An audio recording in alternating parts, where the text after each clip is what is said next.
Mari kita bersatu dalam doa. Terima kasih Tuhan, terima kasih Yesus atas penyertaan-Mu Tuhan. Pada pagi hari ini Tuhan, kami akan kembali memulai pelajaran kami Tuhan. Biarlah Kau berkati Pak Robert yang akan menyampaikan pelajaran Tuhan. Kau berkati juga kami yang akan mendengarkan. Kami buka pelajaran ini dalam nama Tuhan Yesus. Haleluya. Amin. Amin. Terima kasih. Yuk silakan Robert bisa. Ya, ini kita melanjutkan pelajaran yang minggu lalu tentang sejarah ringkas Perjanjian Lama. Nah, hari ini saya akan membahas sejarah intertestamental dulu. Jadi itu ada masa sekitar 400 tahun antara Perjanjian Lama dan Perjanjian Baru. Nah, itu perlu kita pelajari sedikit supaya kita tahu latar belakang dari Perjanjian Baru. Ya.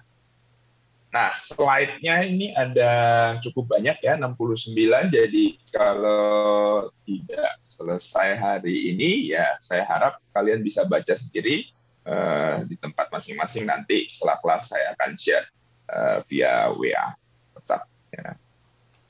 Oke, jadi pagi ini saya akan bahas tentang dunia PB dan zaman intertestamental dan dunia PB. Apa itu dunia PB? Nah, ini definisinya.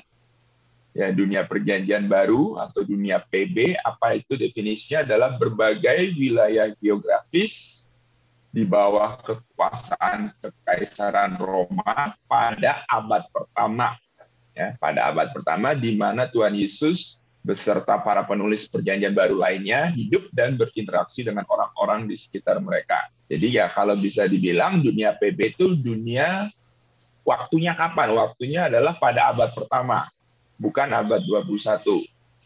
Tempatnya di mana ya? Sekitar Palestina dan daerah-daerah sekitarnya. Bukan hanya Palestina ya. Bukan hanya di Palestina. Jadi Palestina dan daerah-daerah sekitarnya yang waktu itu pada abad pertama di bawah kekuasaan Kekaisaran Romawi. Ya. Jadi kalau ditanya where-nya kapan ya, where-nya ya di Palestina dan sekitarnya. When? In the first century. Jadi pada abad bukan Israel yang sekarang ya. Israel yang sekarang itu Israel modern, bukan Israel perjanjian lama, bukan Israel perjanjian baru.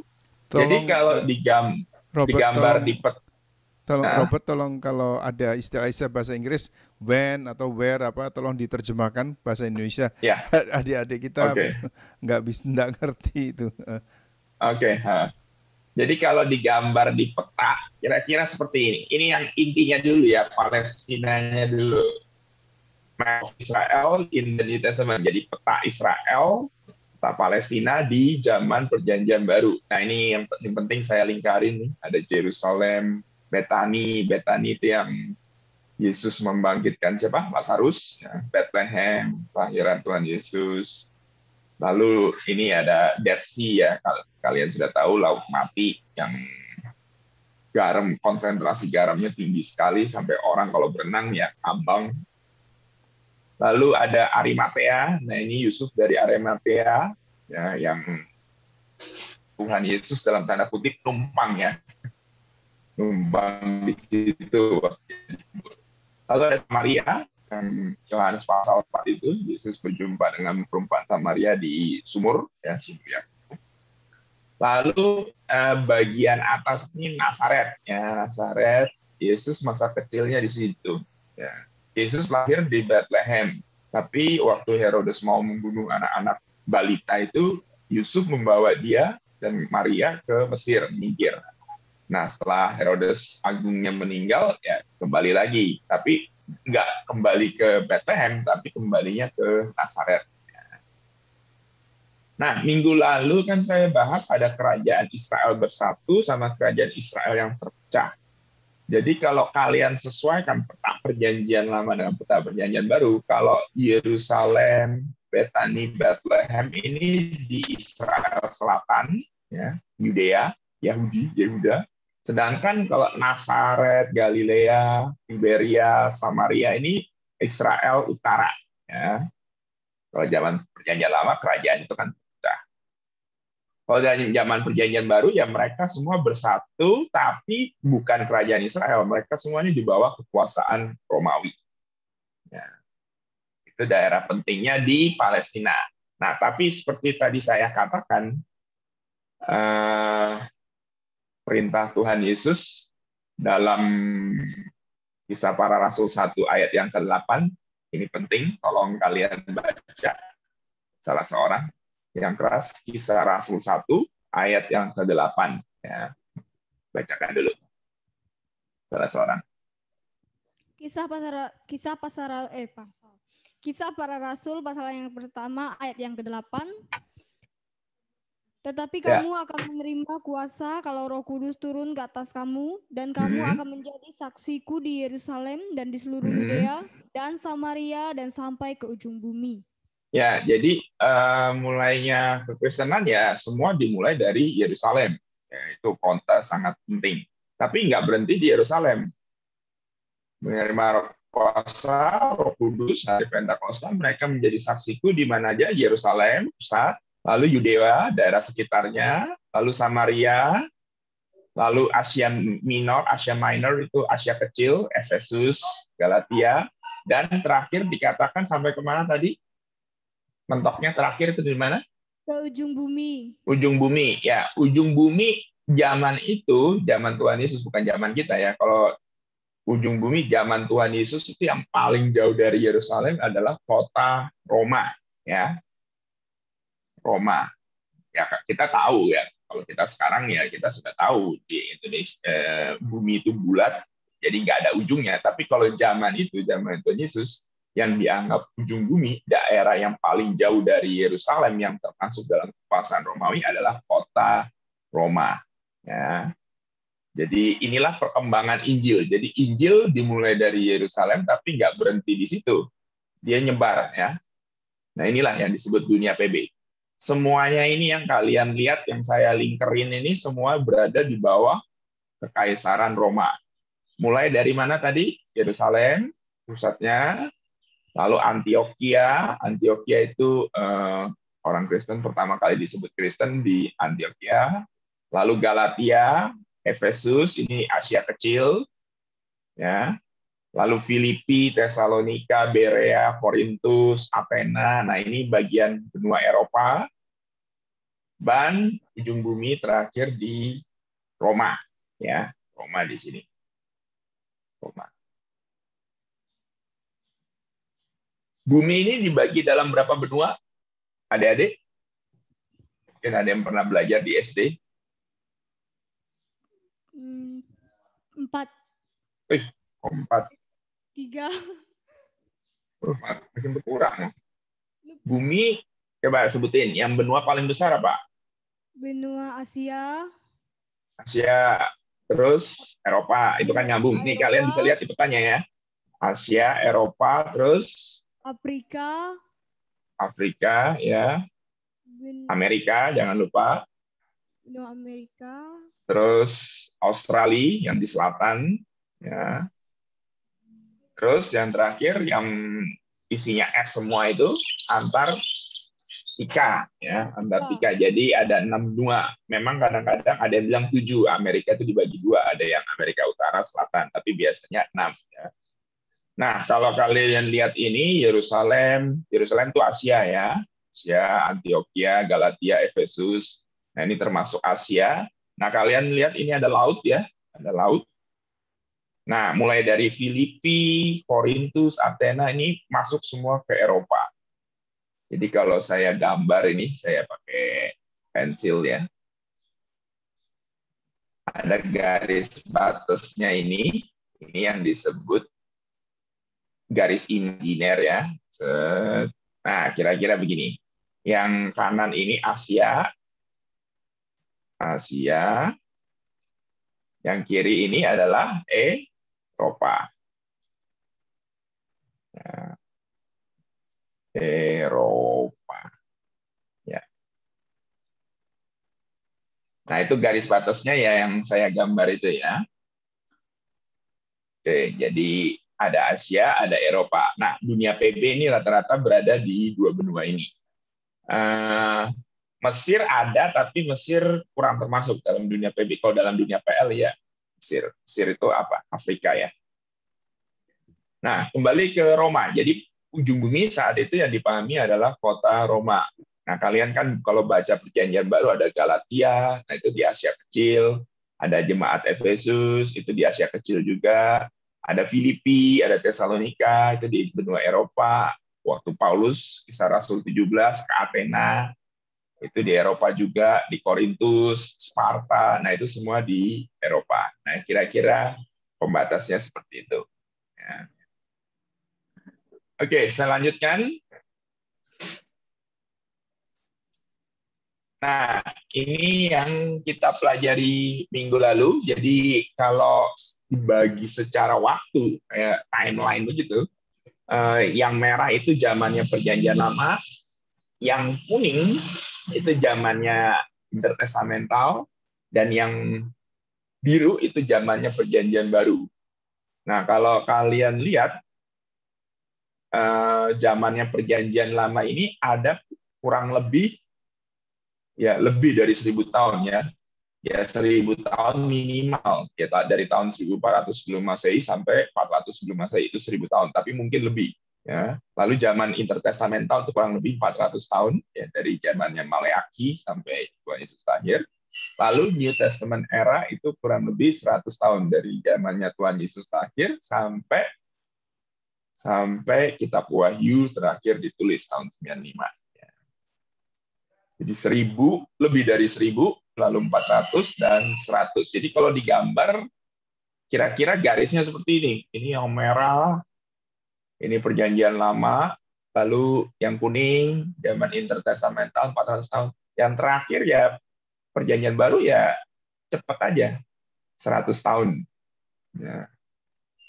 Nah, jadi kalian bisa bayangkan ya, 39 kitab PL ditulis dalam waktu 1000 tahun lebih. 39 ditulis dalam 1000 tahun lebih. Sedangkan Perjanjian Baru ada berapa kitab, adik-adik? 27. Ya, 27 kitab itu ditulis hanya dalam waktu 100 tahun. Jadi bedanya agak ngejomplang sih. Bedanya agak jauh ya. Antara Perjanjian Lama 1000 tahun, 39 kitab, sedangkan Perjanjian Baru 100 tahun, 27 kitab. Ya. Jadi cara kerja Tuhan ya tidak bisa ditebak ya. Kadang dia lama sekali 39, kadang dia cepat sekali 100 tahun langsung 27 kitab. Nah, itu kira-kira. Jadi kalau kalian mau menguasai Perjanjian Lama harus belajar sejarah. Itu karena sejarahnya lama sekali. Jadi kalau kalian belajar Perjanjian Lama, kok kayak sejarahnya panjang sekali. Ya memang betul panjang. Kurang lebih 1000 tahun. Ya. Kalau Perjanjian Baru kok enak ya, cepet ya. Kayaknya ringan gitu belajar sejarahnya. Karena cuma 100 tahun. 100 tahun ya kira-kira 2 generasi. Ya, satu generasi 50 tahun. Sedangkan kalau 1000 tahun itu berapa generasi itu? Generasi 50 tahun, berarti 1000 tahun ya kurang lebih 20 generasi, ya sangat lama. Memang betul. Oke, ini definisinya Perjanjian Lama. Zaman Perjanjian Lama, apa yang dimaksud dengan OT, Old Testament Era, atau zaman Perjanjian Lama adalah peristiwa dan proses penulisan kitab Perjanjian Lama yang terjadi dalam kurun waktu, tadi saya katakan, lebih dari 1000 tahun. Ya, lebih dari 1000 tahun, minimal 1000 tahun. Ya, dari unknown period, kita nggak tahu kapan Allah menciptakan dunia, sampai dengan abad 5 sebelum Masehi. Nah, ini minggu lalu kita sudah belajar ya, antediluvian ini zaman sebelum air bah, ya, zaman sebelum air bah. Lalu post-diluvian itu zaman setelah air bah, Menara Babel masuk. Lalu zaman patriarkal, zaman bapak leluhur Israel, lalu zaman Mesir, lalu zaman pengembaraan di padang gurun, yang minggu lalu saya katakan bangsa Israel itu sebenarnya bisa bergerak atau berjalan dari Mesir ke Kanaan itu dalam waktu ya 3 minggu, paling lama 2-3 bulan. Tapi ini kenapa sampai 40 tahun? Karena mereka bersungut-sungut, ya, tidak bersyukur. Lalu masa penaklukan, lalu kita sudah belajar masa hakim-hakim, masa kerajaan Israel bersatu, kerajaan Israel terpecah, lalu masa kerajaan Yudea, lalu eksilik, ya, eksilik, pembuangan, lalu terakhir post eksilik. Nah, saya mau kita konsentrasi ke masa yang terakhir ini aja, karena ini nyambung ke zaman intertestamental dari tahun 538 sampai 432 sebelum Masehi. Ya, kita fokus ke masa terakhir itu aja, 106 tahun. Jadi ini mereka kembali ke Yerusalem, bangun tembok kota Yerusalem, sama membangun kembali Bait Allah. Nah, ini yang minggu lalu kerajaan Babel dikalahkan oleh Persia di bawah pimpinan Cyrus the Great, ya, Koresh Agung kalau di Perjanjian Lama bahasa Indonesia. Cyrus mengeluarkan sebuah edik itu peraturan, ketetapan yang mengizinkan orang Yahudi untuk pulang ke Palestina. Ya. Ayatnya minggu lalu ini kita belum baca, boleh dibaca salah seorang, 2 Tawarik 36 ayat yang ke-23.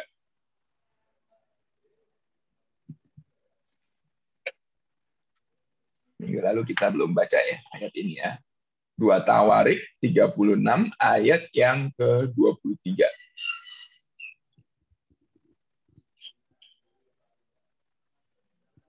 Dua Tawarik pasal yang ke-36 ayat yang ke-23. Hmm. Beginilah perintah Kores, Raja Persia, segala kerajaan di bumi telah dikaruniakan kepadaku oleh Tuhan, Allah semesta langit. Ia menugaskan aku untuk mendirikan rumah baginya di Yerusalem yang terletak di Yehuda. Siapa di antara kamu termasuk umatnya Tuhan, Allahnya menyertainya, dan biarlah ia berangkat pulang.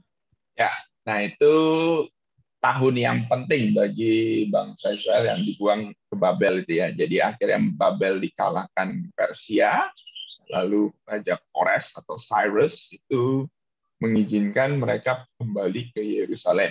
Itu tahunnya berapa? Tahunnya 538 sebelum Masehi. Ya. Kalau saya ngajar di seminari ya, yang sekolah teologi itu, saya haruskan mahasiswa untuk hafal untuk tahun-tahun ini. Ya, karena ini tahun-tahun penting dalam sejarah Perjanjian Lama. Ya, ini gambarnya. Jadi ini Israel, Palestina. Mereka dibuang ke Babel kurang lebih 70 tahun minggu lalu. Nah, setelah itu mereka diizinkan kembali. Nah, ini rutenya ya. Rutenya melewati Sungai Efrat, Syria, lalu kembali ke Palestina, ke Israel, ke Yerusalem. Mungkin kalian bertanya, kok nggak langsung aja? Kenapa harus naik ke atas dulu, baru turun? Kenapa nggak begini aja langsung? Ya jawabannya karena ini gurun ya, gurun Arab ya, Arabian Desert, panas sekali. Pasti mereka akan mati, nggak ada air. Jadi mereka naik dulu, menyusuri Sungai Efrat, baru kembali ke Palestina. Ya, jadi rutenya seperti itu, kembalinya mereka ke Palestina. Oke. Next. Nah, seperti saya katakan minggu lalu, kembalinya orang Yahudi ke Palestina terjadi dalam 3 periode berbeda. Minggu lalu saya katakan mereka dibuang 3 kali dalam kebuangan ke Babel. Yang pertama yang gilirannya Daniel, lalu Yeskil, lalu yang terakhir yang 586 itu. Nah, kembalinya juga bertahap ya. Kembalinya juga bertahap, ada yang tahun 538 sebelum Masehi itu dipimpin oleh Zerubabel dan Yesua, itu yang pertama kali mereka kembali. Makanya waktu mereka kembali, mereka mendirikan Bait Allah, itu disebutnya Zerubabel's Temple. Nah. Lalu 457 itu dipimpin Ezra. Ezra itu siapa? Ezra itu ahli kitab, ya, ahli Taurat. Dan yang terakhir itu 444 sebelum Masehi dipimpin oleh Nehemia. Nehemia ini juru minuman pelayannya Raja Artasasta. Nah, 3 kali kembali begini, tapi masih ada juga orang Yahudi yang memang nggak mau balik ke Yerusalem, nggak mau kembali ke Palestina. Contohnya siapa? Contohnya Daniel. Daniel itu udah sampai akhir hidupnya dia menetap di Persia, ya, dia nggak kembali ke Palestina. Contoh lainnya siapa? Mordekai. Kalau kalian baca kitab Esther itu ada Mordekai, ada Esther sendiri. Dia tidak kembali ke Palestina, dia menikah dengan Raja Ahasveros. Ya, itu sedikit sejarahnya. Jadi supaya kalian tahu, nggak semua orang Yahudi yang dibuang ke Babel akhirnya kembali ke tanah Palestina. Oke, selanjutnya, nah setelah kembali membangun Bait Allah yang kedua, mereka mendapat perlawanan, yang khususnya dari orang-orang Samaria. Nah, akhirnya berkat pertolongan Allah, mereka berhasil membangun Bait Allah dan kota Yerusalem dengan biaya dari Persia. Itu yang minggu lalu saya katakan, biayanya bukan dari kantong mereka, bukan dari kantong sendiri, bukan dari dana pribadi, tapi dari Raja Persia. Nah, tempat ibadah orang Yahudi yang kembali dari pembuangan itu sekarang ada dua, Bait Allah dan sinagog. Sinagog itu kalau dalam PB itu dikatakan rumah ibadat. Ya, ada rumah ibadat di Kapernaum, rumah ibadat di Nazaret. Nah, itu yang disebut sinagog. Ya. Nah, ini gambarnya kira-kira seperti ini. Ini Bait Allah, ya, Second Temple illustration. Bait Allah yang kedua. Jadi kalau orang non-Yahudi yang bertobat, yang kita kenal dengan istilah proselyt, mereka boleh masuk Bait Allah, tapi hanya sampai sini. Ya, Court of the Gentiles. Ya. Lalu ada juga bagian khusus untuk wanita, lalu ini altar, dan ini yang paling penting ya, Holy Places ini. Holy Places ini karena dalamnya ada terletak ruang suci dan ruang maha suci.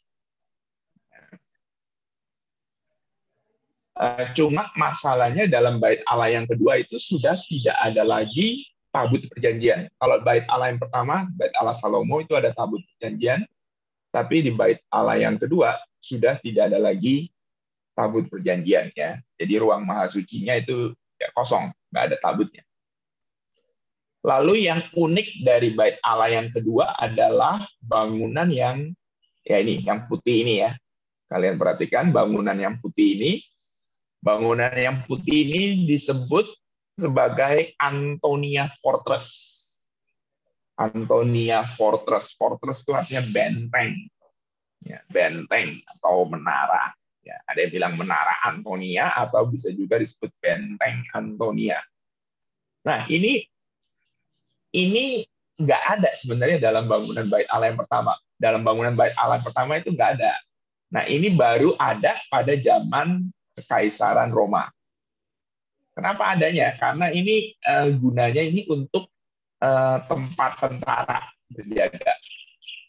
Jadi kalau saat perayaan-perayaan tertentu, perayaan Paskah, perayaan Pentakosta, Pondok Daun, semua orang Yahudi dari berbagai daerah kembali ke Bait Allah. Nah, itu berpotensi menimbulkan kerusuhan, ya, keributan. Nah, jadi Roma taruh tentara di sini. Jadi kalau ada apa-apa, ada kerusuhan, keributan, jadi langsung bisa diselesaikan. Ya. Jadi ini bangunan Antonia Fortress ini tempatnya tentara Roma berjaga-jaga. Ya. Oke, itu yang pertama, Bait Allah. Yang kedua, tadi saya katakan yang kedua adalah apa yang disebut sebagai sinagog. Ya. Sinagog, rumah ibadat. Ya.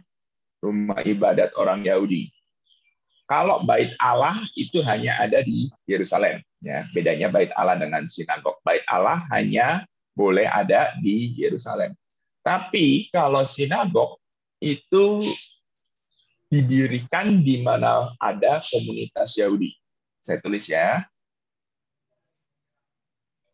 di whiteboard. Jadi inilah bedanya Bait Allah dengan sinagog. Bait Allah hanya ada satu di kota Yerusalem.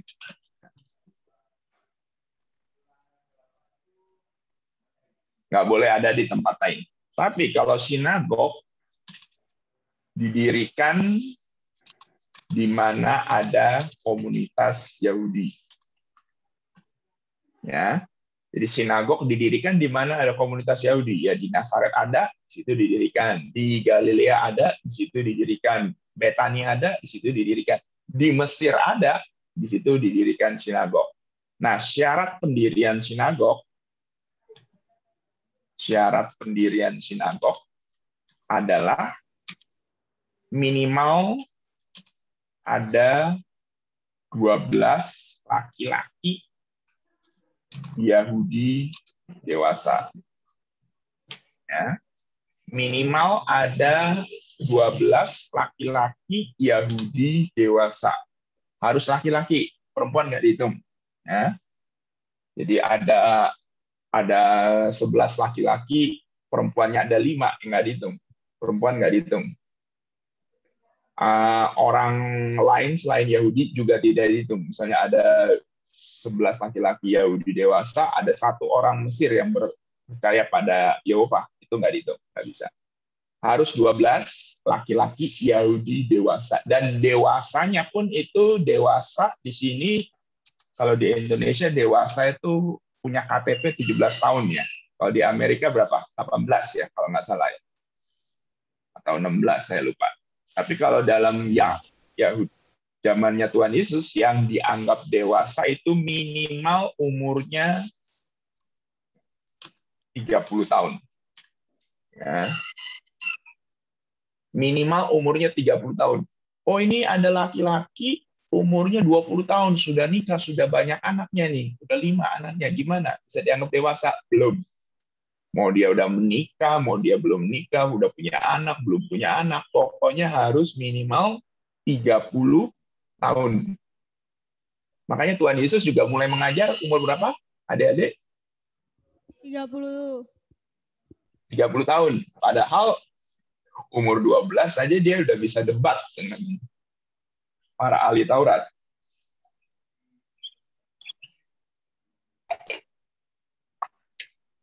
Umur 12, dia sudah bisa debat dengan para ahli Taurat. Dan mereka terheran-heran. Berarti pinter Tuhan Yesus itu. Tapi dia tetap menunggu sampai umurnya berapa? 30 tahun. Kenapa? Ya karena pada budaya mereka waktu itu ya baru dianggap dewasa, baru didengerin perkataannya ya umur 30. Bisa aja Tuhan Yesus ngajar 12 tahun, 17 tahun, 20 tahun, tapi nggak ada yang mau dengerin karena dianggap masih kecil, dianggap masih belum dewasa. Jadi sekali lagi, dewasa pada zaman Tuhan Yesus adalah minimal umurnya 30 tahun. Jadi syarat pendirian sinagog minimal ada 12 laki-laki Yahudi yang umurnya minimal 30 tahun. Ya. Itu sebagai informasi, jadi kalian tahu banyak perbedaan antara budaya Yahudi zaman itu dengan budaya kita sekarang. Kalau kita 17 tahun udah dianggap dewasa, udah punya KTP. Ya, kalau dulu 30 tahun. Ya. Oke, saya lanjutkan. Ya, inilah yang disebut tadi sinagog. Ya, sinagog. Sinagog ini nggak perlu bangunannya besar-besar kayak Bait Allah, nggak perlu. Rumah yang agak besar pun sudah bisa dijadikan sinagog ya. Kalian lihat nih ya, rumah biasa, ada dapurnya, ada kamar mandi, ada tempat tidur, ya, ada tempat penyimpanan bahan makanan, ya, ada ruang wanita. Nah, disinilah sinagognya. Simple aja, ya. Makanya bisa didirikan di mana-mana. Kalau Bait Allah itu bangunannya kalian bedakan tadi ya, Bait Allah megah sekali, harus ada temboknya. Nah, ini pasti hanya ada satu di Yerusalem. Tapi kalau sinagog ya rumah aja. Kalau kita apa ya sekarang, komsel ya, kelompok sel gitu, 12 orang. Nah, cuma sinagog zaman Tuhan Yesus hanya boleh dihadiri laki-laki, nggak boleh kaum perempuan masuk sinagog ya, karena dianggap zaman itu perempuan itu kalau ikut sinagog itu bisa laki-laki ngelihat bisa tergoda, nah jadi dosa. Jadi perempuan tidak boleh ikut dalam pertemuan-pertemuan di sinagog. Nah, mungkin kalian bertanya lah, kalau perempuan nggak boleh ikut sinagog, gimana dia bisa belajar Taurat? Nah, jawabannya dari suaminya. Suaminya yang harus ikut ke sinagog, atau ayahnya harus ikut ke sinagog, kaum laki-laki. Makanya perempuan sangat tergantung sama laki-laki zaman itu. zamannya Tuhan Yesus. Dari laki-laki, dari ayahnya atau dari suaminya, dia bisa mendapat pengajaran tentang Taurat. Jadi perempuan tidak boleh masuk ke sinagog. Oke, selanjutnya. Nah, jadi kalian paham ya, jadi setelah kembali dari pembuangan ke Palestina, mereka punya dua tempat ibadah, sekali lagi Bait Allah dan sinagog. Nah, sekarang kita masuk ke zaman yang saya sebut sebagai zaman intertestamental. Nah, kalian boleh catat intertestamental itu artinya zaman antar perjanjian. Saya tambahkan sedikit keterangannya di sini. Nah, apa itu intertestamental? Zaman antar perjanjian. Nah, maksudnya zaman antar perjanjian ya zaman antara perjanjian lama dan perjanjian baru. Ya.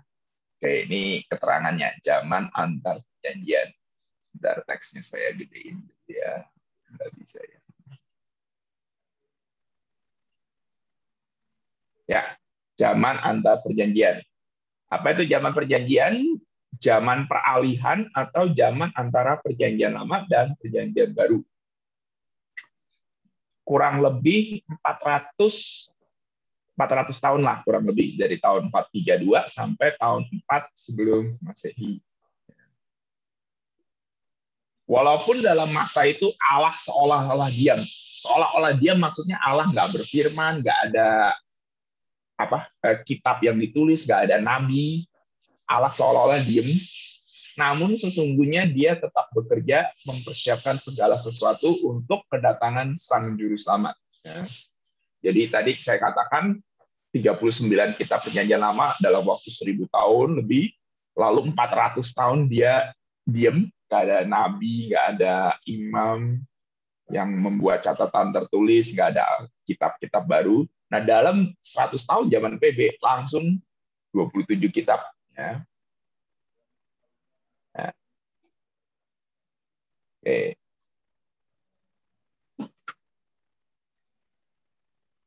Nah, ini kalian belajar tokoh baru lagi, namanya Alexander the Great. Ya, Alexander Agung.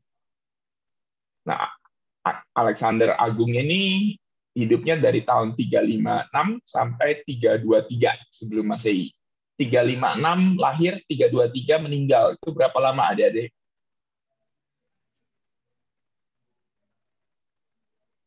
Halo? 3 tahun, Pak. Berapa? 33 tahun. Ya, kurang lebih umurnya 33 tahun. Masih sangat muda ini. Lahirnya 356, meninggal 323. Jadi meninggal dalam usia 33 tahun. Ya. Tapi walaupun usianya cuma 33 tahun, tapi dia ini seorang penakluk yang hebat pada zaman itu. Ya. Dia melakukan ekspansi militer. Alexander Agung ini orang Yunani. Dia mengalahkan Darius III dari Kekaisaran Persia. Ya, ini yang kita kenal dengan pertempuran di Gaugamela, ya, 331 sebelum Masehi.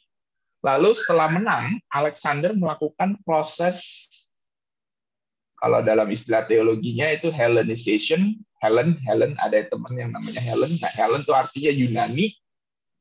Jadi kalau Hellenization itu pengyunanian, dijadikan Yunani, dijadikan budaya Yunani. Ya. Pada daerah yang berada di wilayah kekuasaannya. Nah, ini pertempuran antara Raja Yunani dengan Raja Persia. Ya. Darius III ini dari Persia, lalu Alexander ini dari Yunani. Darius III sudah tua, cukup berpengalaman, sangat berpengalaman. Alexander masih muda, tapi justru yang menang si Alexander. Nah, ini yang disebut Battle of Gaugamela. Jadi Alexander dari Makedonia, lalu dia merebut daerah kekuasaan Persia sampai ke Mesir. Jadi wilayah kekuasaan Alexander tahun 323 itu sangat luas. Roma waktu itu belum ada, ya. Roma waktu itu belum ada. Waktu itu yang berkuasa adalah zamannya kerajaan Yunani. Ya, ini patung dadanya, patung dada dari Alexander. Ya, ini kira-kira wilayah kekuasaan Alexander Agung, the Empire of the Alexander the Great. Nah, kalian bisa lihat sangat luas ya, dari Makedonia, Asia Kecil, termasuk Palestina, ya. Terus Mesir juga dikuasai, terus Armenia. Cuma waktu Alexander mau menaklukkan India, dia jatuh sakit, ya, sakit demam. Nggak tahu sakitnya apa. Demam itu bukan penyakit ya, demam itu gejala. Gejalanya demam. Nah, ya dia meninggal, nggak jadi. Kalau misalnya dia hidup, dia menang, ya dia bisa menaklukkan India. India juga jatuh, tapi nggak sampai Indus ini aja. Nah, setelah meninggal, usia 32 tahun, ya, kurang lebih 32-33. Dia ada anak, tapi anaknya masih kecil, jadi nggak bisa. Jadi akhirnya wilayah kekuasaannya dibagi-bagi di antara para jenderalnya. Jadi ada 4 jenderal yang berkuasa. Nah, yang terkenal dari 4 itu ada 2, ya, Ptolemy dan Seleucus. Nah, dari mereka inilah muncul dinasti-dinasti Ptolemaic dan Seleucid. Ptolemaic ini kalian pernah dengar Cleopatra, ya, Ratu Cleopatra. Memang dia sebagai ratu di Mesir, tapi dia bukan orang Mesir asli, ya. Dia bukan orang Mesir asli. Dia sebenarnya adalah orang Yunani dari keturunan Ptolemy ini, ya. Jadi selama ini kalau kita sangka Cleopatra orang Mesir asli itu salah, ya, karena dia justru sebenarnya orang Yunani dari Raja Yunani, keturunan Raja Ptolemy yang memerintah di Mesir. Oke. Nah, selain Mesir, dinasti Ptolemaic juga menguasai di daerah Palestina. Mereka ini cukup toleran dengan budaya agama Yahudi, ya silakan orang Yahudi beribadah pada Yehova. Nah, pada zaman pemerintahan Ptolemy, kalau tadi Ptolemy 1, sekarang ini Ptolemy 2, anaknya, Philadelphus, tanah itu perjanjian lama, atau Alkitabnya orang Yahudi, diterjemahkan ke dalam bahasa Yunani Koine. Ya, diterjemahkan ke bahasa Yunani Koine. Hasil terjemahan itu yang dikenal dengan istilah Septuagint, ya, Septuagint or Septuaginta. Simbolnya LXX. Nah, sebentar ya, LXX ini kalian perlu tahu dulu artinya apa.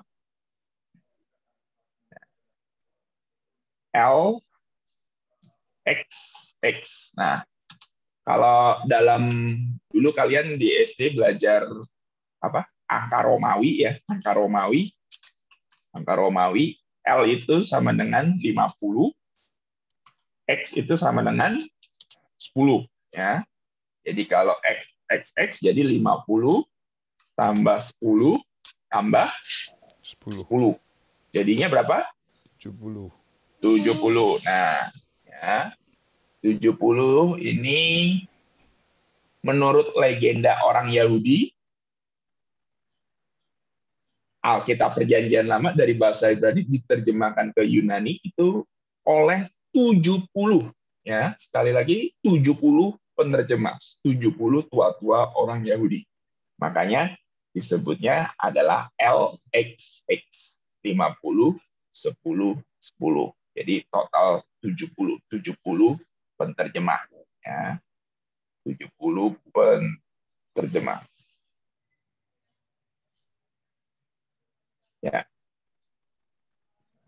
70 penerjemah yang menerjemahkan dari bahasa Ibrani ke Yunani Koine.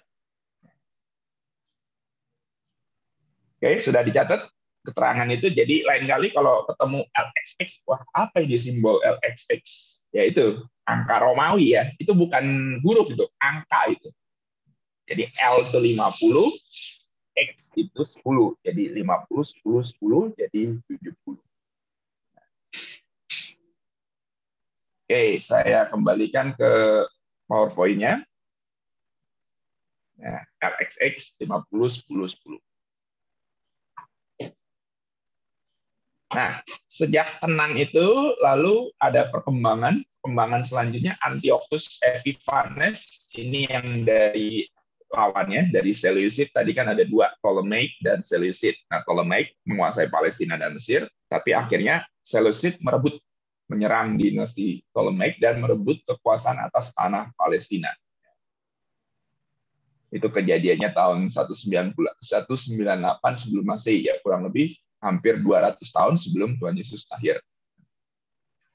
Nah, oleh karena Antiochus berusaha menghancurkan Yudaisme, bangsa Yahudi nggak boleh beribadah lagi di Bait Allah, lalu ditaruh patung dewa Zeus di Bait Allah, maka terjadi apa yang disebut sebagai Maccabean Revolt, jadi revolusi kaum Makabe yang dipimpin oleh Yudas Maccabeus 167 sebelum Masehi. Nah, kalau kalian cari dalam Alkitab, mana ini Yudas Maccabeus, kalian nggak ketemu, ya wajar. Memang nggak ditulis dalam Alkitab kita sebagai orang Kristen. Alkitab kita sebagai orang Kristen hanya ada Perjanjian Lama, Perjanjian Baru. Tapi kalau Alkitab orang Katolik, ya, dari Katolik, mereka itu ada bagian kitab yang disebut 1 Makabe. Ya, 1 Makabe. Nah, di situ ada kisah tentang Yudas Maccabeus itu. Ya. Alkitabnya orang Katolik memuat cerita ini. Nah, ini patung dadanya Antiochus Epiphanes. Sebentar, tadi ada yang terputus. Ya. Tadi Maccabeus, ya, Yudas Maccabeus, akhirnya tahun 165 setelah perang beberapa tahun, Yudas dan ini bukan Yudas Iskariot, ya, sekali lagi ya, ini bukan Yudas Iskariot yang mengkhianati Tuhan Yesus. Jadi nama Yudas, nama Yakobus, Yohanes itu banyak nama pasaran zaman itu, common name. Jadi Yudas di sini bukan Yudas Iskariot, tapi Yudas Maccabeus. Mereka berhasil merebut kota Yerusalem dan Bait Allah dari Antiochus. Nah, Bait Allah dibersihkan, patung dewa Zeusnya dibuang, dikuduskan bagi Allah. Peristiwa ini diperingati dalam hari raya Hanukkah, ya. Hari Raya Hanukkah. Simbolnya Hanukkah ya ini ya, kaki dian, cabangnya 9. Coba baca Yohanes 10 ayat 22, kita lihat contohnya dalam Perjanjian Baru.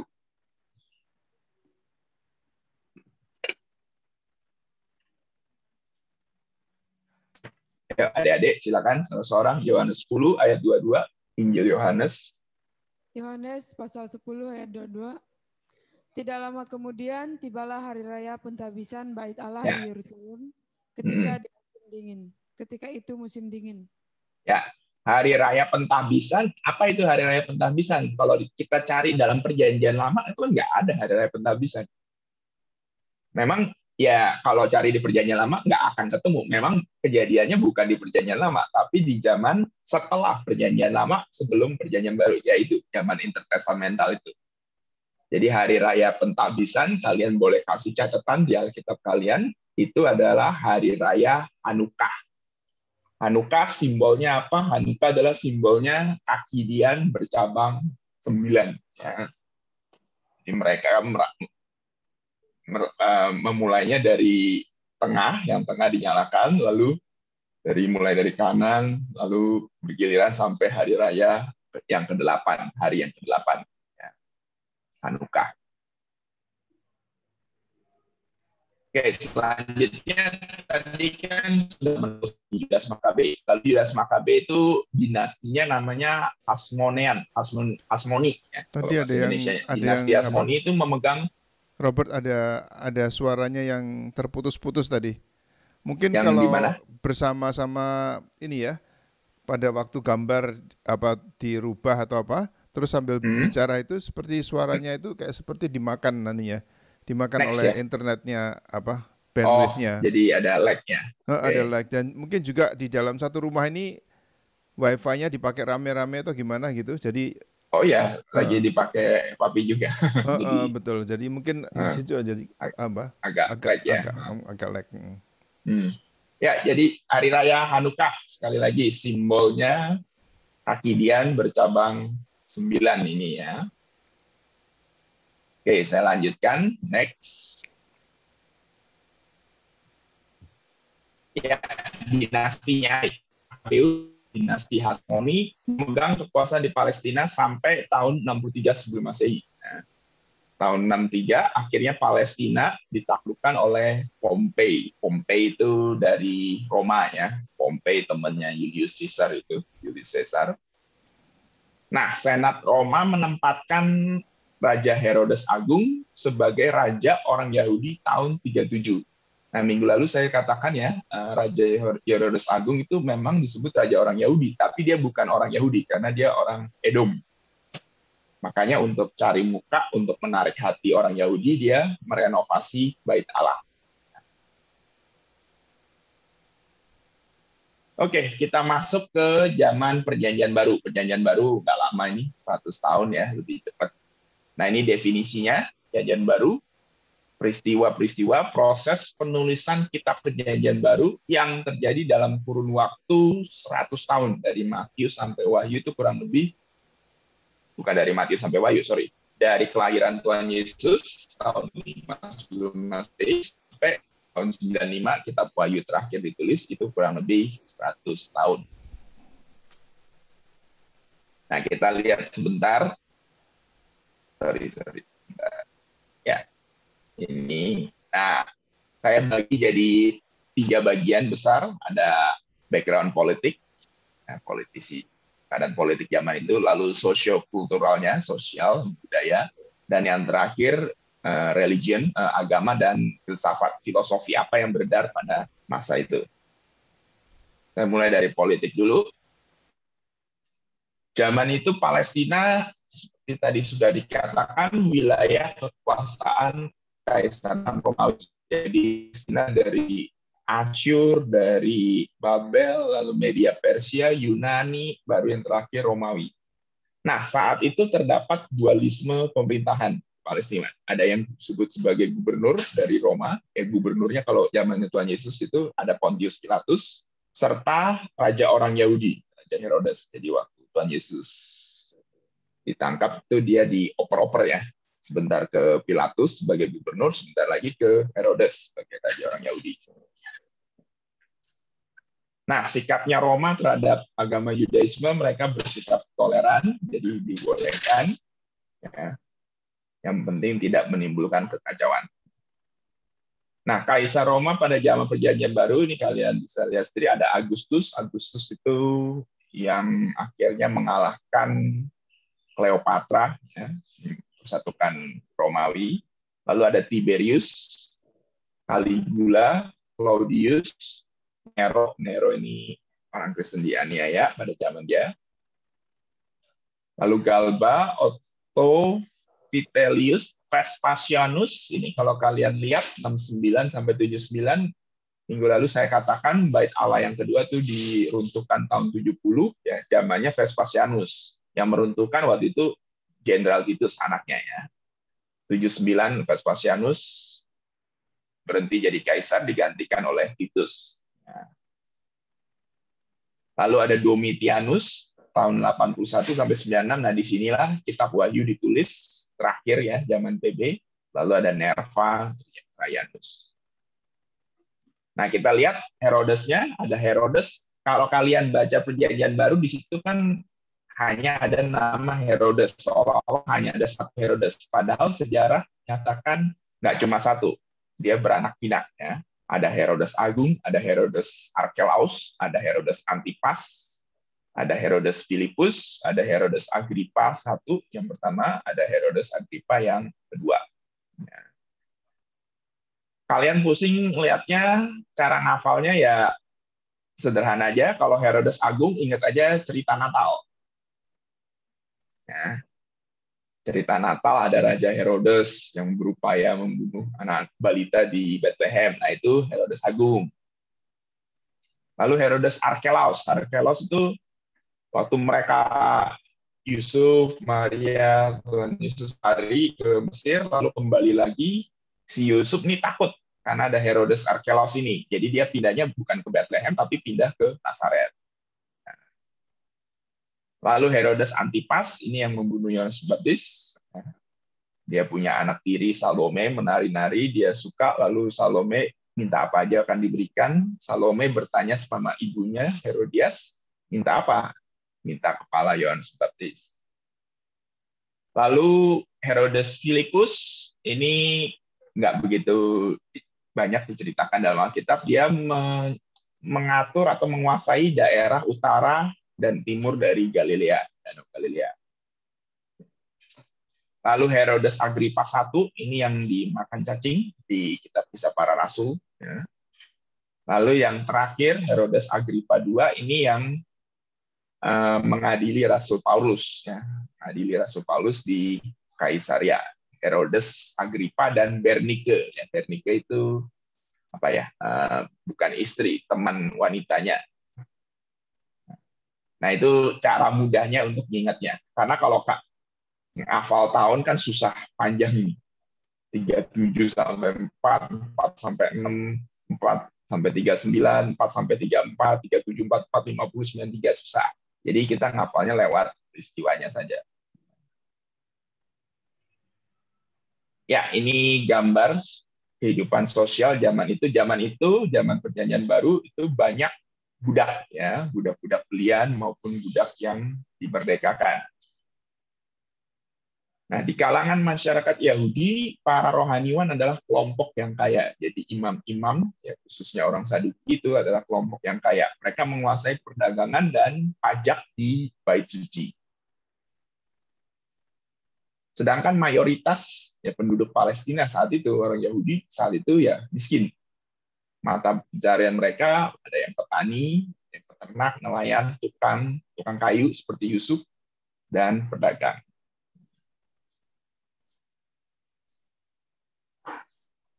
Ya, mata uang logam berlaku pada 1 denarius dan uang emas aureus. Ya. 1 dinar upah pekerja untuk 1 hari kerja. Jadi 1 hari kerja itu 1 dinar. Bisa dibaca ayatnya Matius 20 ayat 2. Tapi karena pemerintah provinsi diizinkan mencetak uang sendiri, maka banyak beredar mata uang yang berbeda-beda. Termasuk di Bait Allah. Ya, Bait Allah mencetak mata uangnya sendiri. Jadi orang-orang Yahudi yang hendak mempersembahkan korban harus menukar uangnya dalam uang Bait Allah. Matius 21 ayat 12. Jadi zaman dulu pun sudah ada money changer, ya. Nah, ini koin gambarnya Tiberius, ya, Kaisar Tiberius. Arus perjalanan zaman Perjanjian Baru itu sangat lancar karena adanya sistem jalan raya yang baik. Jadi kalau orang Yunani itu, ya apa sih bedanya orang Yunani sama Romawi? Sama-sama Eropa, ya betul. Tapi kalau orang Yunani itu pemikirannya abstrak. Makanya kalau kalian suka filsafat tuh banyak filsuf yang asalnya dari Yunani. Nah, kalau orang Roma pemikirannya tuh konkret. Jadi kalau berpikir abstrak ya mereka nggak terlalu suka. Mereka sukanya yang konkret. Maka mereka banyak membangun pembangunan, kubah, jembatan, jalan raya. Nah, itu yang bangun adalah orang Roma. Ya. Nah, ini jalanannya, contohnya. Memang belum sehalus kalau di aspal, tapi sudah bagus untuk zaman itu. Batu-batu bisa dilewati dengan mudah oleh kereta kuda. Nah, ini siapa yang bangun? Ya orang Roma, bukan Yunani. Yunani sekali lagi pemikirannya abstrak, filsafat. Tapi kalau orang Roma, ya konkret. Arus perdagangan dilakukan lewat laut. Pelabuhan Alexandria adalah salah satu pelabuhan terpenting. Jadi, Alexandria itu di mana? Alexandria itu kalau ini Yerusalem, ya, Israel, Alexandria sebelah apa nih? Barat daya, ya. Alexandria itu daerah Mesir di sini yang saya lingkari. Roma di atas, Yerusalem di sini, Korintus di sini, dan Alexandria itu di bawah Mesir. Ya, ini kapal zaman itu, modelnya. Nah, di bawah Kaisar pada abad pertama, pembangunan fisik di Roma maju pesat, munculan ada jembatan, aqueduct ini saluran air. Sirkus ini bukan sirkus ada badut, ada orang loncat-loncat, bukan seperti itu. Sirkus itu artinya lingkaran, track ya, untuk balapan kuda, bukan balapan mobil, belum ada mobil. Kolosium ini untuk pertarungan gladiator, serta public bath, ini tempat mandi umum. Ya. Kita lihat gambarnya. Nah, ini jembatan, ya, bentuknya selalu kubah, ya. Arsitektur Romawi yang terkenal zaman itu. Nah, ini yang namanya aqueduct. Aqueduct itu saluran air, ya. Jadi dari tempat tinggi gunung biasanya ada mata air, airnya jernih, mau dialirkan ke kota-kota.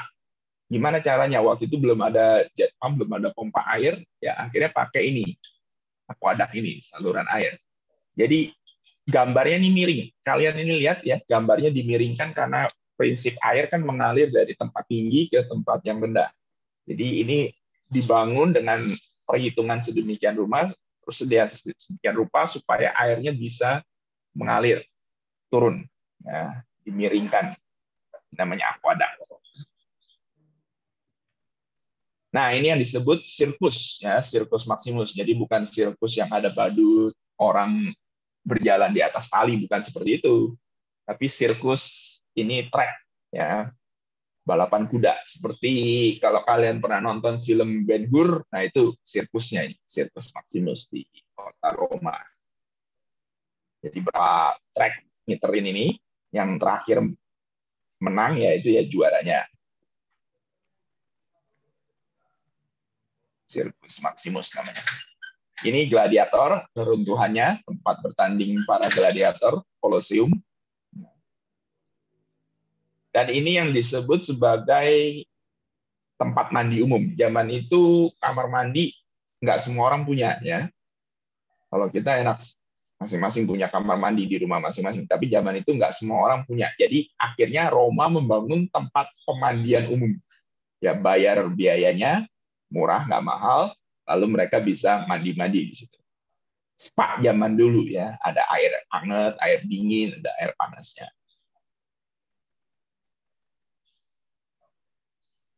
Nah, bahasa pada zaman PB yang ada 4 bahasa, ya. Zaman ada bahasa Ibrani, ada Aram, ada Yunani Koine, ada Latin. Nah, di sini saya harus kasih keterangan, kalian catat satu-satu karena ini penting, ya. Nah, bahasa Ibrani.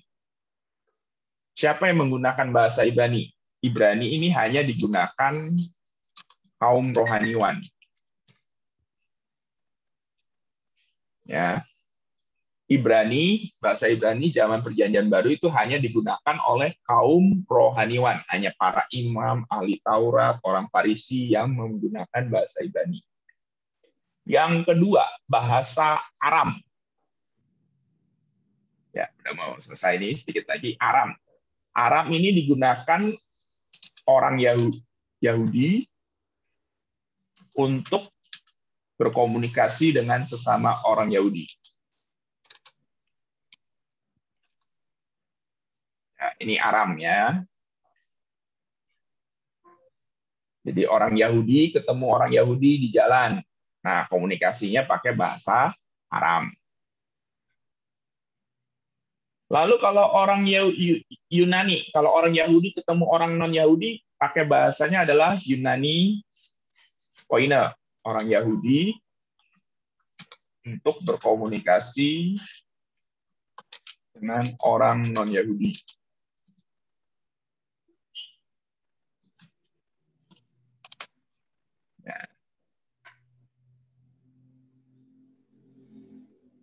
Itu Yunani Koine. Ya, Yunani Koine ya bisa disamakan sebagai bahasa pergaulan, bahasa Inggris kalau zaman sekarang. Saya waktu kuliah di LA ada teman orang India. Ya, saya nggak bisa bahasa India, nggak bisa bahasa Tamil, nggak bisa bahasa Sanskrit. Mereka nggak bisa bahasa Indonesia. Akhirnya ketemunya jalan tengah ya pakai bahasa Inggris. Nah, itulah fungsi bahasa Yunani Koine zaman Tuhan Yesus sebagai bahasa pergaulan. Yang terakhir Latin. Latin ini digunakan untuk urusan-urusan hukum. Untuk urusan hukum, ya, urusan-urusan hukum. Ya, karena waktu itu yang berkuasa adalah orang Roma. Orang Roma itu bahasa aslinya ya bahasa Latin. Ya. Jadi hanya untuk dokumen-dokumen hukum, nah itu pakai bahasa Latin. Ya, sudah dicatat? Kalau sudah dicatat, sedikit lagi. Udah ya? Saya hapus dulu. Nah, ini kita lihat dulu ayatnya, salah seorang bacakan. Ini harus tahu. Ya. Salah seorang tolong bacakan Yohanes 19 ayat 19 dan 20 ayat terakhir. Yohanes pasal 19 ayat yang ke-19. Dan Pilatus menyuruh memasang juga tulisan di atas kayu salib itu, bunyinya, Yesus orang Nazaret, Raja orang Yahudi. Banyak orang Yahudi yang membaca tulisan itu, sebab tempat di mana Yesus disalibkan letaknya dekat kota dan kata-kata itu tertulis dalam bahasa Ibrani, bahasa Latin, dan bahasa Yunani. Nah, itu agak ada kesalahan penerjemahan, ada terjemahan yang kurang tepat ya. Nah, kita coba lihat gambar ini dulu ya. Yang paling gampang dulu deh. Yang paling gampang yang tengah ini ya. Yang tengah ini yang saya lingkarin. Bisa kebaca? Yesus Nazareus Rex Judaeorum. Ya. Nah, ini bahasa apa ini? Ini adalah bahasa Latin. Ya, huruf Latin itu seperti huruf kita ini sekarang A, B, C sampai Z. Ya. Lalu yang biru ini, ini adalah tulisan Yunani. Ya, Yunani.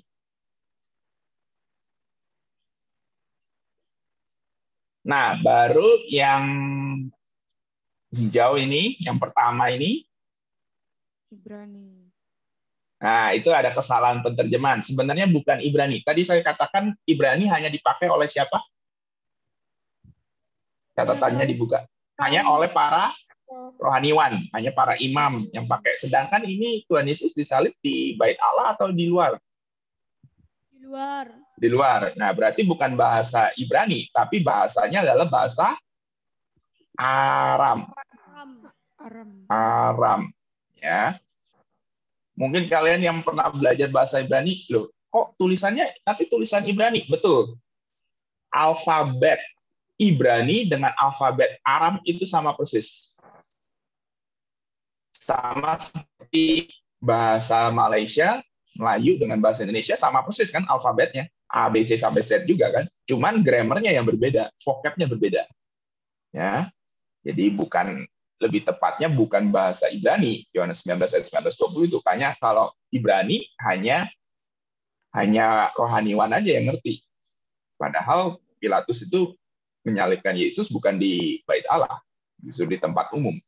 Jadi bahasa Aram, Latin, dan Yunani.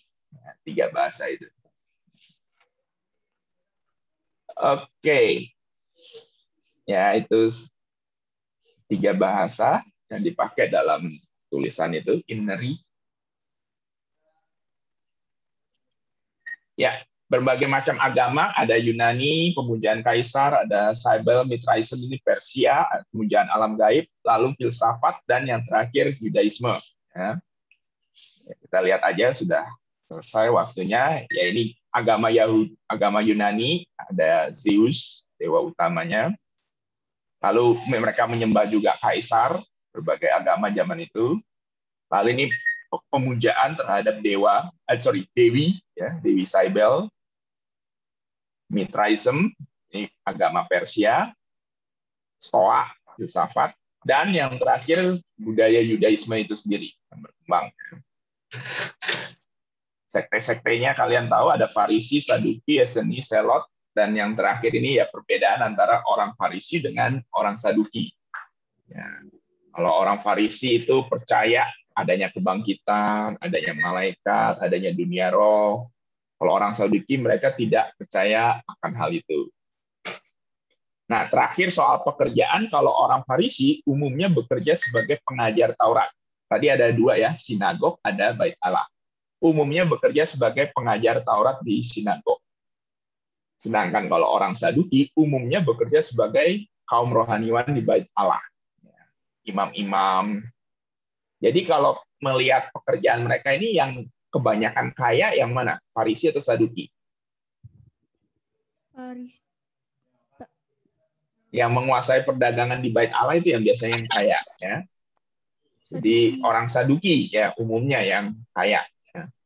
Yang Yesus marah itu di Yohanes pasal 2 ngobrak-ngabrikan pedagang, ya itu kemungkinan ya teman-temannya, grupnya, komplotannya orang Saduki.